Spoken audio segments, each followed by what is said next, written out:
nuestro primer hijo, Andrés, nosotros sabíamos desde el embarazo, ¿no?, de que venía con algo de problema. Su primer diagnóstico fue que tenía hidrocefalia. Y lo que me dijo ese ginecólogo fue: va a tener una cabeza de este tamaño, no va a vivir mucho tiempo, o casi que nada. Nos dijo que él no iba a durar ni un año y que iba a costar $1 millón. Y después nos dijo: aborten ya. Yo lloraba al ver otros bebés normales.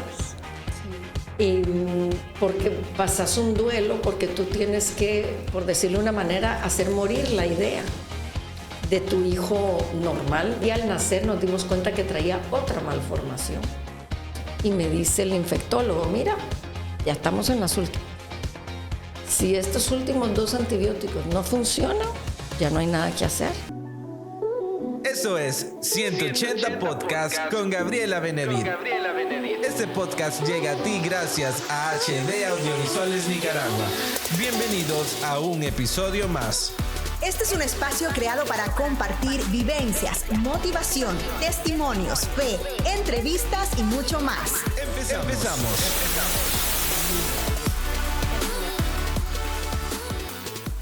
Hola, ¿qué tal amigos? Bienvenidos a un episodio más de 180 Podcast. Les saluda Gabriela Benedit y estoy contenta de poder seguir compartiendo contenido de valor con todos ustedes.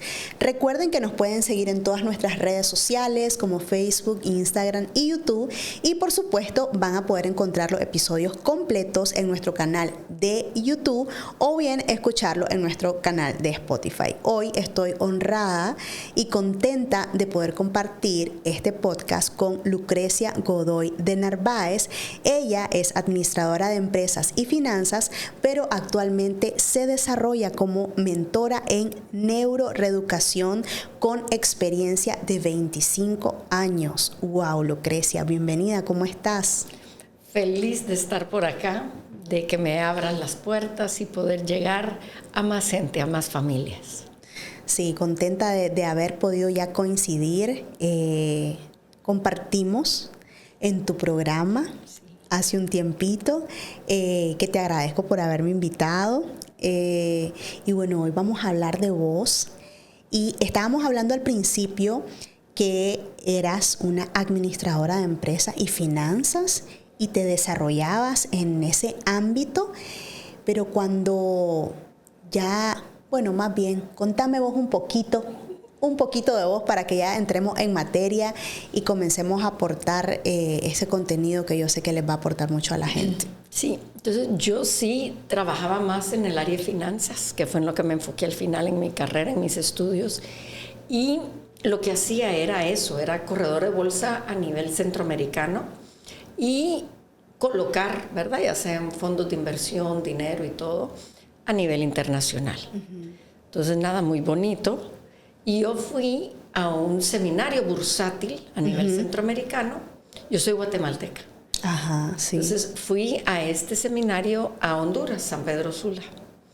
Y nada, al estar ahí y empezar en el cóctel, cuando uno se está conociendo con todo el mundo, nada, veo a este chico y me le quedo viendo y como que algo se remueve en mí. Y veo que también de repente él me anda señalando y entonces yo digo, uy, él consigue que nos presenten. Y qué te dijera yo, como que 2 días después de conocernos, ambos decíamos como que, este es, ¿verdad? Aquí es. Y así fue, o sea, después de conocernos, 3 meses después ya pidió mano. ¡Wow! ¡Qué rápido! Fue bien rápido. Nos conocimos un 27 de abril, el civil fue el 15 de octubre y el religioso el 5 de noviembre, y sí, del mismo año. Paréntesis, nicaragüense. El nicaragüense se jaló a la guatemalteca para acá y aquí tiene muchos años viviendo. Y esa relación obviamente creció, su familia de Guatemala. ¿Cómo se sintió ya después que se vino para acá, con la familia, con otra cultura, etcétera? Bueno, los primeros 7 años de casada vivimos en San Pedro Sula y nada, me encantó. El calor, ¿verdad? Ni modo, pero sí, precioso, me encantó el grupo que teníamos, nada, todo muy bien, muy bonito. Y 7 años allá y ya llevo 22 acá, en Nicaragua. Entonces, sí, yo lo que le digo a él es que no importa dónde esté, que él es mi casa. Oh, qué bonito. Pero bueno, así de rápido se casan y llega un punto en donde en el matrimonio llegan los hijos. Y como bien habíamos dicho, estabas desarrollándote en esa carrera de finanzas, de inversiones en la bolsa, pero te encuentras con una nueva noticia que te sacude y que pone tu mundo de cabeza. Sí. Contanos un poquito de eso. Ok, primero sí, con nuestro primer hijo, Andrés, nosotros sabíamos desde el embarazo, ¿no?, de que venía con algo de problemas. Y ahí sí que, nada, si doctores lo están oyendo, la primera vez que me lo dijo el ginecólogo fue, mi hijo, su primer diagnóstico fue que tenía hidrocefalia. Y lo que me dijo ese ginecólogo fue, va a tener una cabeza de este tamaño, verá, no va a vivir mucho tiempo, o casi que nada. Y yo estaba más que tumbada, tenía 24 años. Chiquita. Sí, después logramos al par de meses, conseguimos cita en Estados Unidos, supuestamente, ¿verdad?, con alguien muy eminente en ginecología también, y me hizo pruebas mucho más invasivas, líquido de la amniocentesis, etc. más. Y él nos dijo que ponte, no me acuerdo si son venas o arterias, porque tienes que tener en el cordón umbilical 2 de una y 1 de la otra, no me acuerdo cuál. Y Andrés solo tenía 1 y 1 en el cordón umbilical. Luego nos dijo que, su cuerpo calloso estaba casi nulo. Nos dijo que él no iba a durar ni 1 año y que iba a costar $1 millón. Y después nos dijo, aborten ya.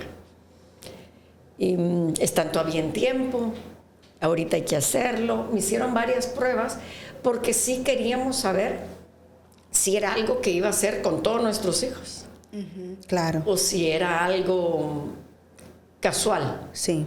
Que no hay casualidades. Pero entonces hicieron las pruebas y nos dijeron al final que no. O sea, pasamos por varios, que tiene tal cosa, que al final desecharon todas y nos dijeron, te tocó el 3 o 4% del mundo que le puede tocar esto.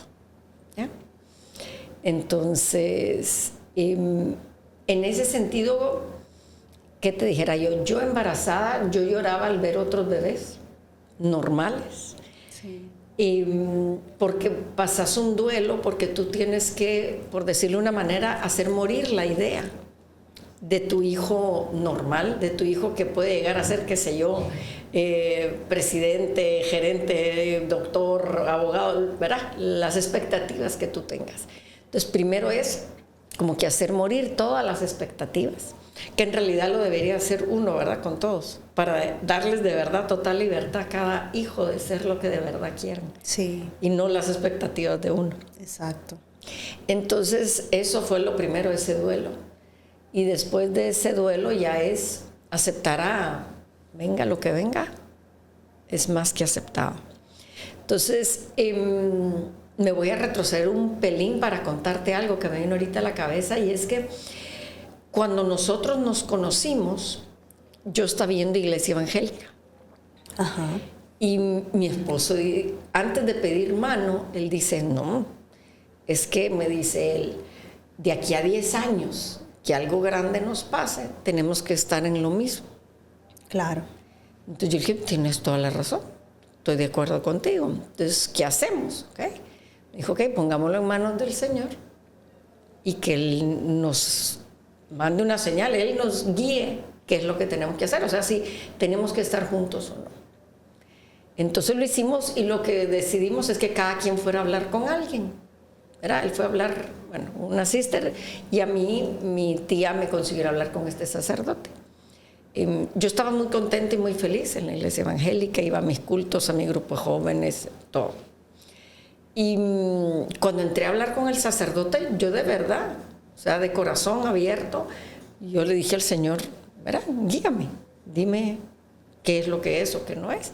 Y cuando entré con el sacerdote, él no me habló de nada en específico. No me habló de doctrina, me habló de la naturaleza, me habló de pajaritos, pero yo al salir de ahí tenía la iglesia, la Virgen y todo lo que trae ya metido muy dentro de mí. Y ahí nomás pedí mi confirmación, ¿verdad? Para después poder casarme.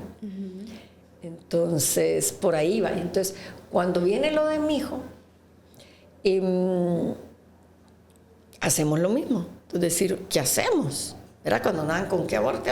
Claro, sí. Entonces, primero era un momento, ¿verdad? Separarnos del resto de la familia e irnos otra vez los dos solos. Sí. Y otra vez, o sea, fue mi esposo que dijo, ok, pongamos en las manos del Señor. Y decidimos que nosotros no nos tocaba decidir nada, que Él iba a hacer y disponer. Y Andrés después, cuando nació, como por decirte, no sé si conoces mucho el APGAR, que el APGAR es una medida cuando todo niño nace, los doctores tienen ciertos reflejos que revisan y dependiendo de cómo sale te dan una numeración y te lo hacen al minuto, a los 3 minutos, a los 5 o a los 10. Entonces Andrés, sus APGAR fueron 8 y 9, o sea, bastante altos. A lo mejor si eran 3 y 5 o 1 y 5 minutos. Pero nada que ver a lo que nos habían dicho, ¿verdad? Bueno, después hay un montón de cositas, pues, porque sí al nacer nos dimos cuenta que traía otra malformación, no solo la hidrocefalia.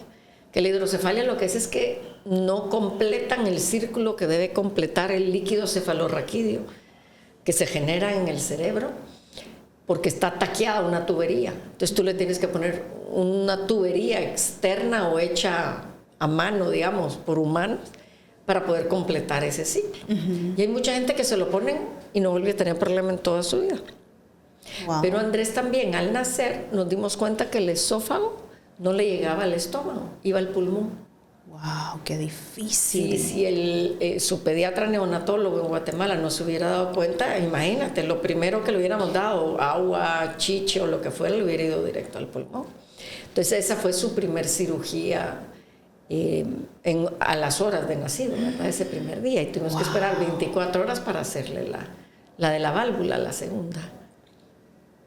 ¿Cómo se enfrentaron ustedes como pareja? ¿De qué se tomaron? ¿Qué sentían? ¿Y cuál era? O sea, uno siempre tiene una fuente, ¿verdad? Uno siempre se toma de algo como para ser fuerte. En el caso de ustedes, ¿qué era? ¿Cómo se alentaban? Pues no sé, primero siempre, como que siempre nos tenemos uno al otro. Entonces como que uno con el otro es esa fuente o esa fuerza, o esa fuente de donde sacas en realidad la fuerza. Yo sí he pensado, ¿verdad? Que como que a mí lo que más me pudiera sacudir es por ahí, ¿verdad? Por la pareja. Y nada, entonces sí saberlo y trabajarlo a diario, ¿verdad? Claro. Para que sea muy fuerte. Entonces sí, uno del otro. De ahí es de que uno sacaba. Y sí también nosotros, uno le dicen, ¿verdad? Toca puerta, pide, ¿verdad? Le dicen a uno, ok, pues yo de joven pedí ser mamá joven. Y después se me olvidó lo que le había pedido a Dios. Y me casé a los 24 y a los 30 ya tenía 4 hijos. Entonces, ahí sí que cada matrimonio tiene su cruz o sus decisiones propias. No, y lo que le toca atravesar. Claro. A nosotros infertilidad no era. ¿Verdad? Nos tocaron otras cosas, sí. Pues, pero a cada pareja le toca, ¿verdad? Algo contra lo que tiene que enfrentar, claro. Por lo que va uno creciendo. Entonces, sí, más bien había muchas otras parejas que los tenían que alentar, motivar para que quedaran otra vez embarazados. Y nosotros estábamos muy claros que queríamos más hijos. Y, ¿verdad? Yo aprendí Billings y funciona perfecto el método Billings, que se lo usa ya sea para quedar o para no quedar. Y funciona perfecto, la cosa es que uno tiene que saber, ¿verdad? ¿Qué días no? Y desde que nos hicieron las pruebas con Andrés sabíamos que había sido casualidad, digámoslo de una manera. Entonces que no importaba los demás hijos que tuviéramos, nos tocaba la misma probabilidad que el resto del mundo. Entonces, sí, digamos, no era que todos iban a salir con esa probabilidad. No. Y cuando te dicen que su expectativa de vida es de 1 año, y sobrepasar el año, ¿cómo lo vivís y cómo disfrutaste de tu hijo? Pero aparte de disfrutar, ¿cómo te hizo y qué te hizo aprender él? Bueno, primero, él no solo fue esto primero que le pasó, sino que a los 3 meses de nacido, le empezó a mal funcionar la válvula y al entrar otra vez en Guatemala, en el hospital, la sala de operaciones estaba sucia, entonces me le dio una meningitis bacterial y eso es lo que me le dejó al final con una parálisis cerebral profunda, o sea, quedó casi vegetal. Wow. Y necesitaba botón para comer, o sea, no podía ni mover el dedo, o sea, nada. Entonces sí, como tú dices, no solo fue eso, sino que fue agregado ese otro montón de cosas y tuvimos que pasar como 6 meses en Estados Unidos en lo que le seguía cambiando la anatomía dentro del cerebro. Y primero fue ver si iba a lograr sobrevivir esa meningitis, porque fue más de 1 mes y el doctor ya andaba experimentando, porque nada de lo que él había probado estaba funcionando. Y eso 3 meses, ¿verdad? 4 o 5 meses hasta que se logró combatir. Y fue un día que aunque, pues porque yo pasé casi 6 meses allá, mi marido de repente me iba a visitar, oye, siempre no me dejaban sola, o si no, alguien se quedaba en el hospital, siempre alguna pareja, pues 2, y yo me iba a visitar a mi marido. Y dentro de eso estaba yo en Estados Unidos y me dice el infectólogo, mira, ya estamos en las últimas. Si estos últimos 2 antibióticos no funcionan, ya no hay nada que hacer.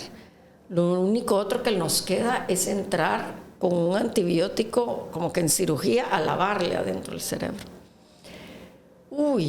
Entonces ese día yo sí me le pongo a llorar a mi marido en el teléfono y en lo que me estoy desahogando y llorando, escucho que el Señor lo que me pide es que le entregue a mi hijo. Entonces se lo entrego y al día siguiente empezaron a hacer efecto esos antibióticos. Qué increíble. Entonces sí, esa expectativa después de la meningitis cambió. Claro. A mucho peor. Wow. Mucho peor. Y de ahí lo que yo me dedicaba era, y de ahí estaba en el hospital, mira, van a dar una clase de musicoterapia, ahí estaba. Van a dar una clase de masaje, ahí estaba. Van a dar primeros auxilios, ¿verdad? Para recién nacidos, ahí está. Lo que dieran. Y de lo que llegaban a hacerle, aprender. Porque después lo tenía yo que cuidar en casa, ya sea que comiera por el botón. Le pusimos un Mediport, o sea, un puerto, para que no le estuvieran teniendo que sacar sangre o meter por las venas directas, sino que ya tenía un puerto. Entonces, mi marido se ponía su traje para ir al banco y yo me ponía mi ropa de deporte para hacer programa de estimulación con mi hijo. Entonces, al encontrar lo que es la reeducación neurológica, va uno, porque como padre te dan toda la teoría y te capacitan y luego te guían y acompañan. Y es lo que ahora hago yo. Sí. Pero entonces tú tienes el programa y tú eres el terapeuta. Que para mí muchos padres también me lo han dicho. O sea, ay, qué bonito tener esa sensación en tus propias manos. Está en tus manos, se lo digo a cualquier padre, de lo que puedas hacer con tu hijo, ya sea parálisis cerebral como era ese mi primer hijo, o mis siguientes 2 hijos lo que tenían era problema de aprender a leer o de concentración, de hiperactividad, todas esas cositas, ¿verdad? Que ahora son cada vez más comunes. O con mi menor, con ella nunca tuvo ningún problema.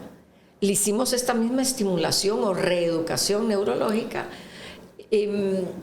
para estimular el cerebro, para que ella llegara a ser todo su potencial posible, ¿verdad? Porque uno tiene, por decirlo, un sueño que el Señor te creó y te sigue viendo y amando y pensando, y por eso seguimos existiendo. Sí.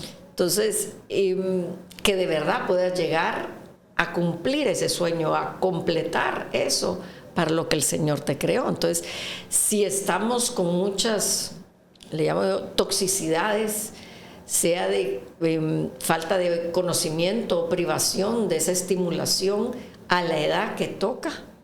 Y eso ya sea sensorial, vestibular, motor, cognitivo. Entonces, es un mundo precioso. Yo ahí veo mucho, digamos, el misterio del cerebro.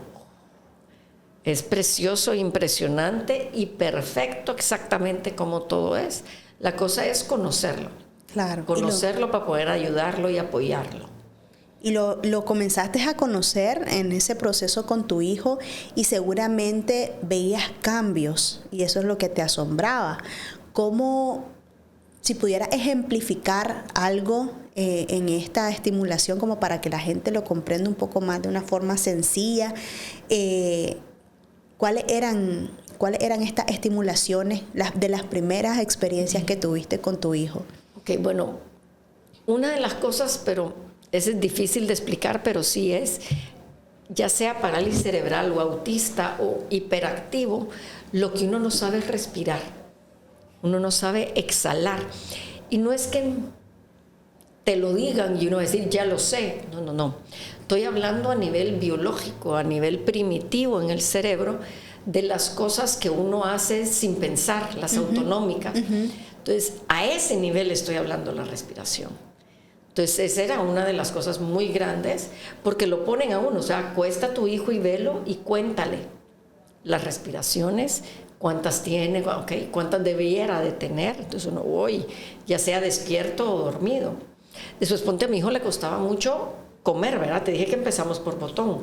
Pues uno de los grandes cambios fue eso, fue quitarle el botón, porque le reenseñamos a comer por boca, sin atragantarse, sin ahogarse, porque de las cosas que son muy difíciles, ponte cuando uno corre bien rápido, que te va a dejar el bus, qué sé yo, pero que corriste, o que te va a agarrar un perro, pues que estás corriendo por tu vida. Sí. Llega un momento que te quedas, ¿verdad? Sin aliento. Sí. Bueno, los niños con parálisis cerebral, hiperactivos y todo, así respiran siempre. Entonces, imagínate estar, y así tratar de comer, así tratar de hablar, es muy difícil. Claro. Por eso el niño hiperactivo se mueve, o yo que también soy algo hiperactiva, el cuerpo nos está dando señales, nos delata síntomas de nuestro cerebro. Es muy importante. El cuerpo delata, nos da indicaciones. Nos da señales de cómo está el cerebro, el cuerpo. Entonces, todo el sistema es muy sabio. La cosa es de que uno tiene que aprender a verlos. Entonces, sí. Entonces, la respiración. Luego, él era funcionalmente ciego. ¿Okay? Entonces, nosotros íbamos con un oftalmólogo que cada 6 meses le hacía pruebas, pero más allá de las pruebas, digamos, tradicionales, también iba viendo él. Tenemos 8 venitas, ¿verdad? Las rojas en el ojo, que nos irrigan no solo sangre, sino que oxígeno. Y si te está faltando esa respiración, no va a llegar suficiente oxígeno a casi ningún órgano. Y el cerebro, le llamamos, los ojos son cerebro que podemos ver, ¿ya? Entonces, primero es cuánto oxígeno le estaba llevando. Entonces, este oftalmólogo medía, que al principio tal vez 2 o 3 les llegaba sangre rica en oxígeno. Los otros, ni cuita, ¿verdad? Nada. Otras cosas que él iba viendo es cómo estaba luz y sombra. Entonces él tenía como que más a profundidad todas las pruebas oftalmológicas. Entonces, al principio, Andrés era como 1.000.000/20, ¿ya? Y todo igual para un ojo que para el otro. Después, él cada 6 meses, eso iba cambiando. O sea, iba cambiando, no me acuerdo de todos los millones, iba bajando. Pero te voy a decir, de los últimos, nunca era un ojo igual que el otro, porque nunca está a un lado, un hemisferio del cerebro igual que el otro, nunca. Sí. Siempre están un poco, o muchísimo diferente. Entonces siempre un ojo estaba mejor que el otro. Entonces ponete, de los últimos ya era como 300 y pico sobre 20 y 700 o 650 sobre 20, cuando habíamos empezado en millones. O sea que entonces llevamos a mi hijo funcionalmente ciego a ver. Entonces, a uno siempre lo que le recomiendan es, ok, ¿qué es lo peor que tiene tu hijo?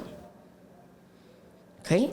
¿Y cuáles son las dos cosas que tú crees que más van a transformar su vida?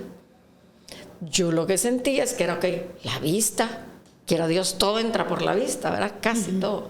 Sí. Yo decía, la visión, yo me tengo que poner repilas en recuperarle su visión. Y después estaba también su movilidad. Entonces decía, también cómo trabajo la movilidad. Entonces dicen, escoge como que algo en 2 diferentes rangos. Entonces yo escogí esos 2 de meterme fuerte. Aunque las terapeutas cuando iba conociendo a otra, soy un poco meterme con todo, ¿verdad? All in, dicen, ¿verdad? En inglés. Entonces iba con alguien y me daban mi programa de estimulación sensorial, vestibular, que es de balance, movimiento, coordinación, y físico, motor y cognitivo. Entonces, yo empiezo con mi hijo con muchísima estimulación, ¿verdad? Digamos, visual y física, que es táctil, tiene que empezar. Y al no más puedo, empiezo también con, le llamamos nosotros beats, ¿verdad? O sea, estarle estimulando muchísimo al día, para en lo antes posible empezar a enseñarle lectura. ¿Y cuántas cosas lograste por medio de la estimulación con tu hijo que a ciencia cierta era imposible? Porque te dijeron que solamente tenía 1 año de vida, o sea, la expectativa de vida. ¿Cuántos años lo tuviste y cuáles fueron los grandes logros que llegaste a alcanzar con él? Casi 9 años. Él falleció en enero y en marzo cumpliría 9. Tendría ahorita 28. 28 años. O sea, en enero cumple 20 años de haber fallecido. Eso primero. Entonces, logros, como te digo, pues llevar a un niño de 1 año de funcionalmente ciego a ver. O sea, no solo ver, sino que yo preparaba su programa y yo no me dormía si le faltaba algo. Yo ahora pienso y digo, ay, jole, si hiciera eso con mis otros hijos. Ya sabes, no me duermo sin dejar que me falte nada por cumplirle en las diferentes áreas de su vida. Entonces yo a Andrés le trabajaba, como te digo, lo respiratorio, lo intelectual, pero en lo intelectual y cognitivo era, en lectura se comía tantos libros. Yo al final lo que hacía, lo único que tenía que hacer es hacerle la letra más grande, se la hacía de este tamaño, para que lo leyera. Wow. Él no hablaba. Ajá. Él decía solo un par de palabras, mamá, agua, ¿me explico? Ajá. Lo que hacíamos es que agarrábamos un papel y al principio solo lo separabas en 2, sí y no. Andrés, entonces él volteaba a ver al que sí. Con su vista. O sea, es como un bebé de 9 meses de algo que no habla, claro, pero que tú lo entiendes y él se da a entender completamente y maneja a todo el mundo igualito. Increíble. Y son logros que para el papá que tiene al hijo con la condición, la gente no se imagina la felicidad de uno de que él pueda comunicarse, que él pueda decir algo. Y muchas veces las personas que tienen sus hijos de lo más normal, o sea, no lo entienden a ciencia cierta, no lo entienden, pero sin duda es un trabajo como mamá muy arduo, muy intenso, muy entregado, tan entregado que eso vino a cambiar tu profesión de vida. Sí, así como y apasionarte. Así como mi esposo se vestía para ir al banco, ¿verdad? De traje, corbata, yo me vestía con ropa de deporte para ir a hacer programa con mi hijo, porque así me habían capacitado y eso es mi trabajo. Primero con mi marido decidimos, le vamos a dar la oportunidad como que si fuera una carrera. Ya sabes, 4 años. Cuando empezamos a ver los resultados, porque habíamos hecho Teletón, yo había ido a Houston, había ido a todos lados buscando opciones, lo mejor que yo le podía hacer a mi hijo. Y yo aprendía como esponja y lo iba a replicar y replicar. Los resultados que empecé a ver con la reeducación neurológica, años luz, que nunca nos volvimos a preguntar si queríamos seguir. Más bien fue, quiero empezar ya con los otros. Claro. Porque cuando yo conocí del programa, mi segunda, Natalia, tenía 7 meses de haber nacido. Y empecé a aplicar todo con ella. Y llevarle igual la evaluación cada 6 meses para ver cómo iba el cerebro. y a hacerle toda la estimulación que tocara. O sea, es mejor, 1000 veces mejor, ver esas señales hoy que taparme los ojos o no quiero, no acepto, más adelante, porque el niño va a sufrir y uno sufre al lado del niño. Claro. Todito lo que él, ¿verdad? Lo siente uno. Entonces, no esperar, ¿verdad? Pero entonces sí, es ese, ver tu realidad del día de hoy y decir qué puedo hacer, qué es lo mejor que puedo hacer con esta realidad. Entonces, más o menos así es de que yo veía, ¿verdad? Con Andrés, luego Natalia y luego ya mi última, desde la panza hacía estimulación. Imagínate ya qué todo interesante. lo que uno iba aprendiendo. Y cuando nacen tus hijos, ¿tenés cuántos hijos? 4. 4. 1 en el cielo y 3 en la tierra. Ok, cuando nacen tus próximos 3 hijos que conocieron a Andrés, Sí. ¿cómo ellos lo integraban? ¿Cómo compartían con él y cómo se enfrentaron luego a la pérdida? Era su hermano y Andrés cuando más se reía era con sus hermanos, pero carcajada suelta. Tú no podías estar al lado de Andrés y no reírte y no sentir paz. Y no hablaba, ¿verdad? Entonces, no, muy increíble. O sea, no sé qué palabra usar, guerrero, soldado, valiente. Sí. Valiente, increíble por todo lo que él pasó. No alcanza aquí para contar todas las cositas que nos fueron pasando o cosotas que nos iban pasando con Andrés. Pero entonces sí, para ellos es aún algo muy grande. Ya mi menor tiene 23, entonces cuando se juntan los 3, siempre meten a Andrés para estar los 4. Qué bonito.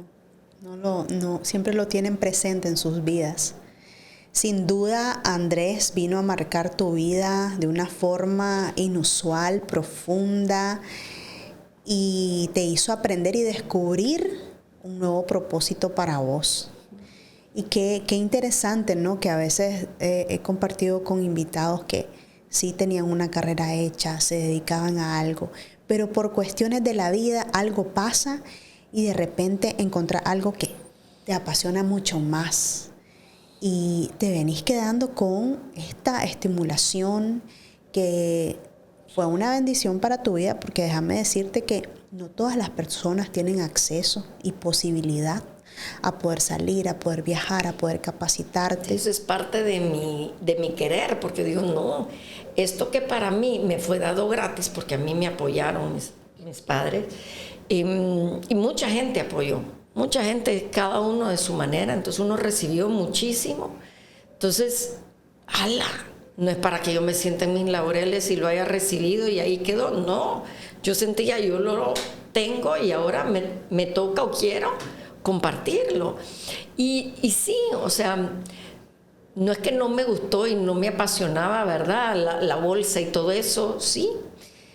Pero los cambios que tú ves en las familias enteras. Claro. Al hacer esto, a tener un chiquito, ejemplo, de 5 años que tenía insomnio, tenía incontinencia, ¿verdad? Todavía se hacía pipí y no podían razonar con él para sacarlo de un berrinche.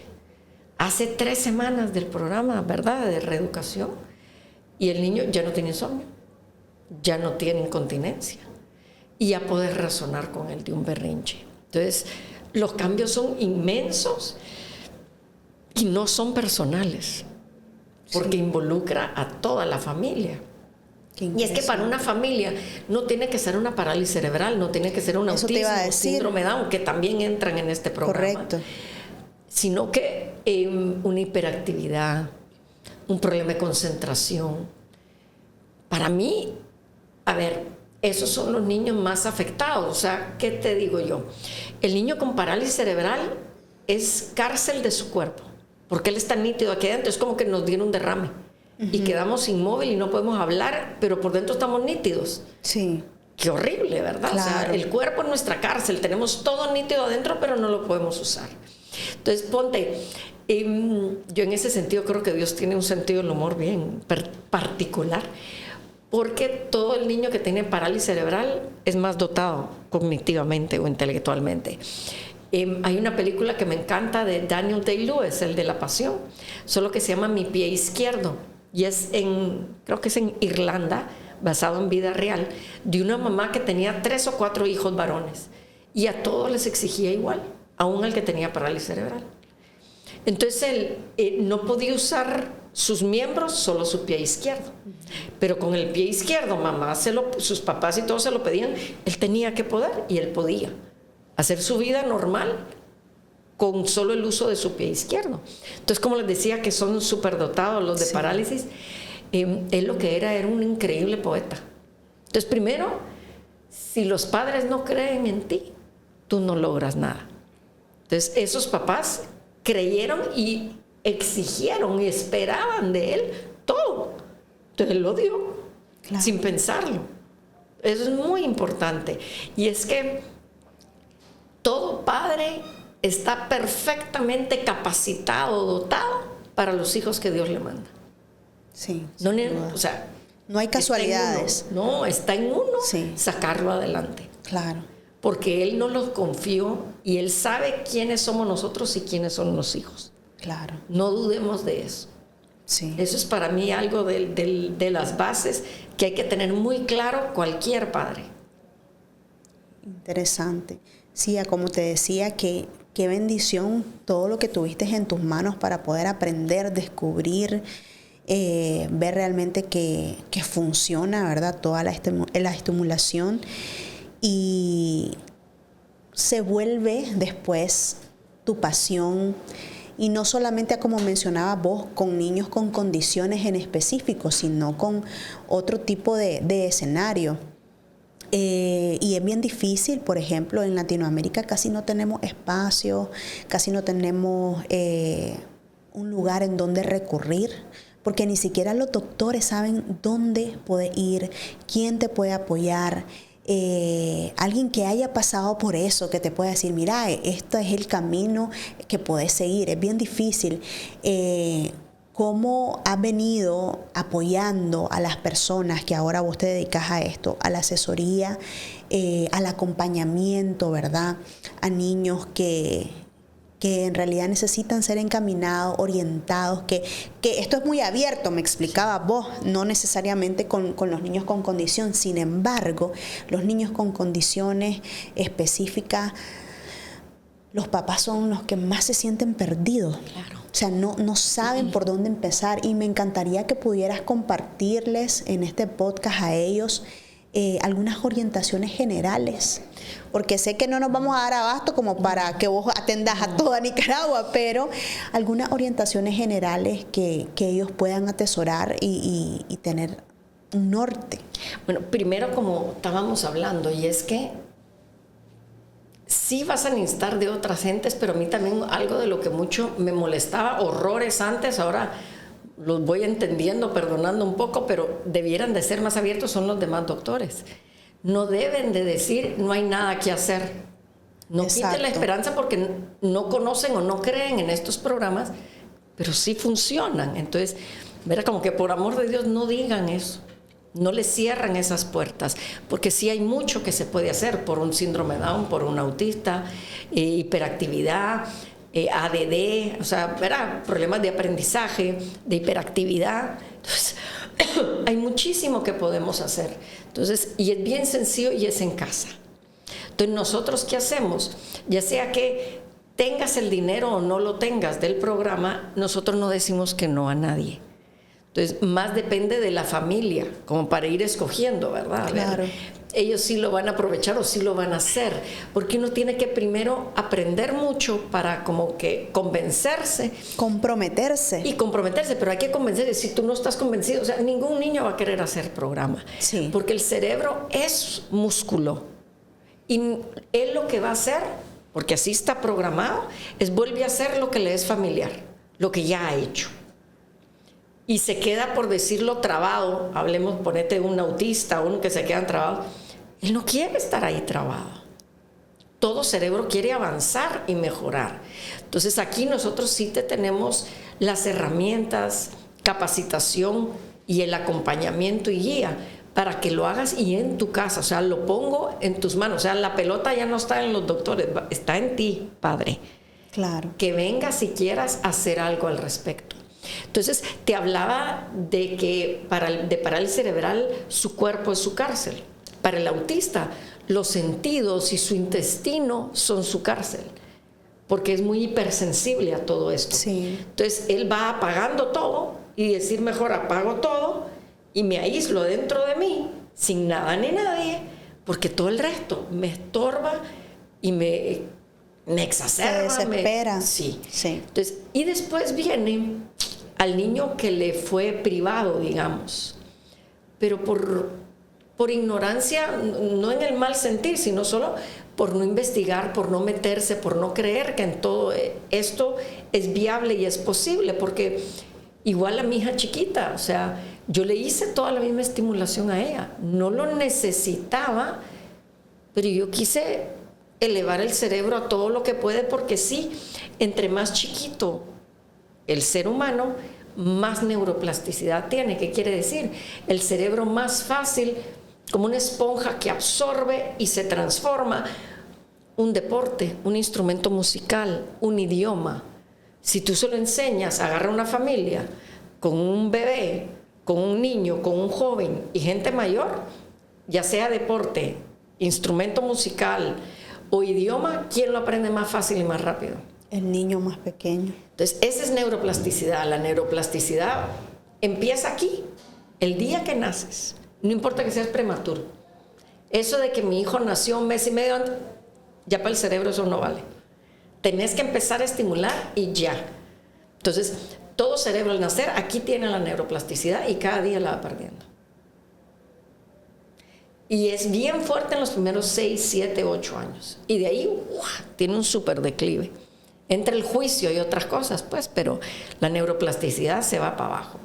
Entonces, esa ventana es de aprovechar a enseñarle eso que estaba hablando, ya sea diferentes deportes, o sea desde nadar, golf, gimnasia olímpica, lo que le quieras dar, piano, el instrumento que le quieras dar, canto. Entonces, hay muy pocos que son genios, en realidad, o sea, que nacieron así. Sí. La grandísima mayoría, o sea, el 99%, se crea en el ambiente que tú haces en tu casa. Entonces, no van a ser igual todos los hijos, porque no todo cerebro es igual. Así es. Ya sea porque las emociones son parte del cerebro, ya sea la parte límbica o mamífera, como le quieras llamar a la parte de las emociones.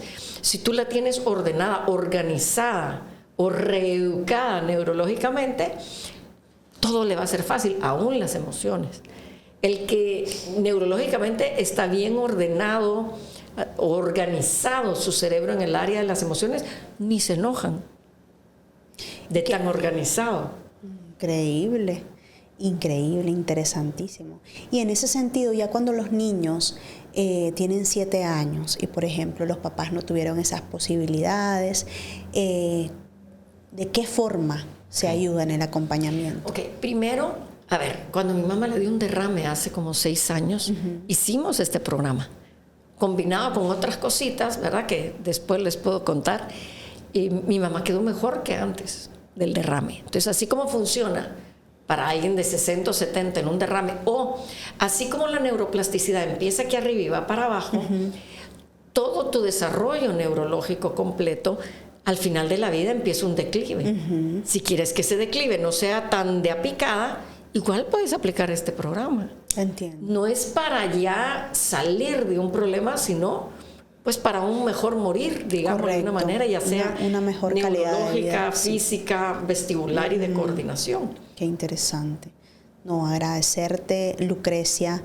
Este tema es bien interesante y casi no se toca, casi no tenemos espacios en donde nos podamos educar, nos podamos tener un norte de este tipo de temas, porque realmente no tenemos ni espacios, ni doctores, ni acompañantes en el proceso. Y me parece bien interesante porque hace tiempo que yo también estaba en un lugar en donde estaba compartiendo con personas que tienen a sus niños con diferentes condiciones. Una de las cosas que me decían es que no sabemos dónde ir.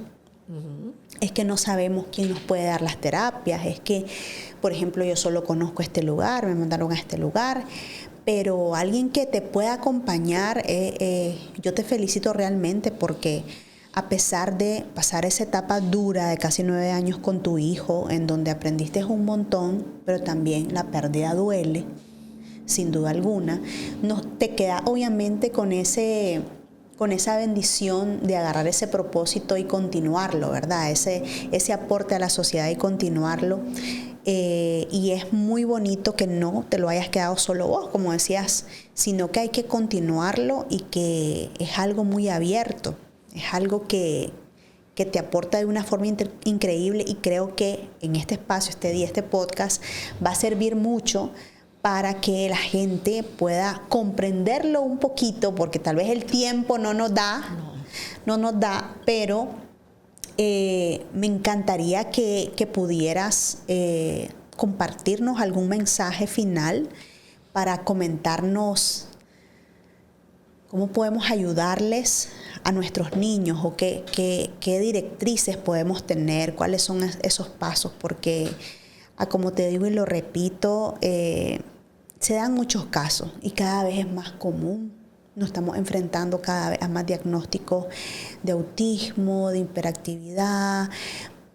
Creo yo que, no sé si estoy mal, vos que sos la experta, este mundo, cómo viene acelerado, las caricaturas, el cambio de ellas tan rápido, nuestro cerebro no lo puede ni interpretar de tanta información.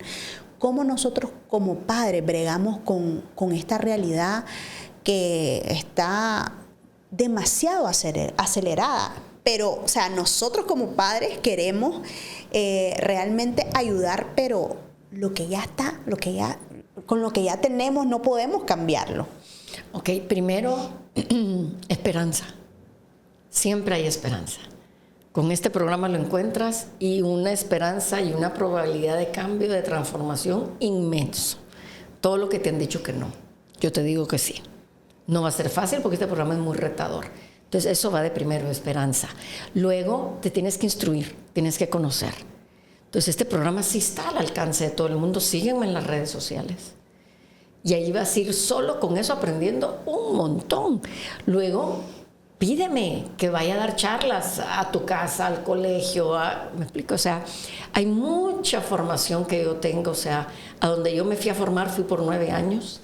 Y luego, ¿verdad? Sigues, no puedo, por decírmelo de una manera, tragarme, ¿verdad? Más información de todo esto. Este año también tomé un curso, ¿verdad? Para seguir de varios meses, para seguir instruyéndome yo, que ya tengo 25 años en esto. Entonces, si tú vas a hacer algo, te tienes que preparar, tienes que conocer, tienes que meterte. Y el tercero que te voy a decir es, confía, porque tú puedes. Por algo eres madre de ese precioso ser que tienes ahí. Por supuesto que puedes. Entonces, ven aquí. O sea, toca las puertas de donde tú de verdad, tu instinto materno es lo otro. Es invaluable, es certero siempre. Entonces, abrázalo, dile que sí y saca para adelante porque sí puedes y sí hay respuestas. Tú hablabas de por qué ahora. Y lo otro es, en parte lo de instruirse es los tóxicos, ya sea en el agua, ya sea en el aire, en el ambiente, ya sea pantallas, sí. O sea, si se dice, o sea, los niños no deben de tener pantallas y uno no debe tenerla más de 1.5 horas al día. Sí, por la sobreestimulación, pero ahí es más que todo sonidos, luces y auditivo, de la manera que está ahí. Ahora, nosotros recomendamos estimulación sensorial y entre ellas va lo auditivo, hay de luz, pero totalmente diferente porque 0 pantallas. Claro. Nada de la estimulación que nosotros damos es en pantallas y es en un orden, etcétera. Entonces, por ahí iría mi recomendación en instrúyanse, escuchen, ¿verdad? Ese ser que está dentro de ustedes, que es ese instinto materno. Sí hay y muchísimo que pueden hacer y ustedes están perfectamente dotados para hacerlo. Exactamente. Es retador, pero los resultados súper valen la pena. No, te digo, yo admiro a esos papás que cuando los conocía, que yo te contaba que estaba en un lugar compartiendo, que hicimos un podcast que es Los Mimados.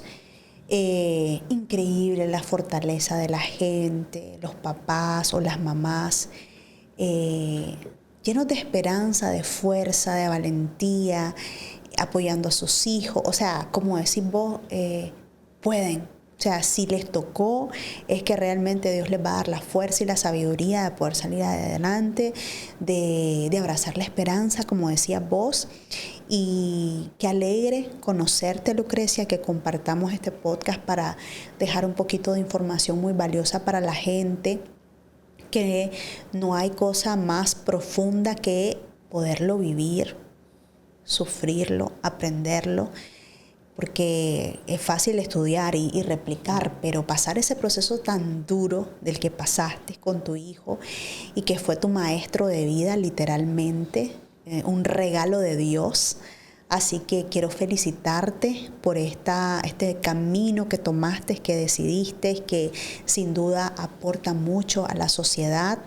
Y muchísimas gracias por haber compartido conmigo. ¿Cómo salí en redes sociales? FUND Andrés Narváez G. Andrés Narváez G. Ok, pueden seguirte, el nombre de tu hijo. Lucrecia puede darles acompañamiento, asesorías para quienes lo necesiten. Es importante poder ir a personas que cuenten con el conocimiento y que encontré, o sea, una persona que tiene un gran background, experiencia increíble la tuya y es bonito poder encontrar personas así porque es como una luz en medio del camino para los papás, literalmente. Gracias a todos ustedes por habernos acompañado. Esperamos que este episodio les sume para sus vidas y nos vemos en un próximo.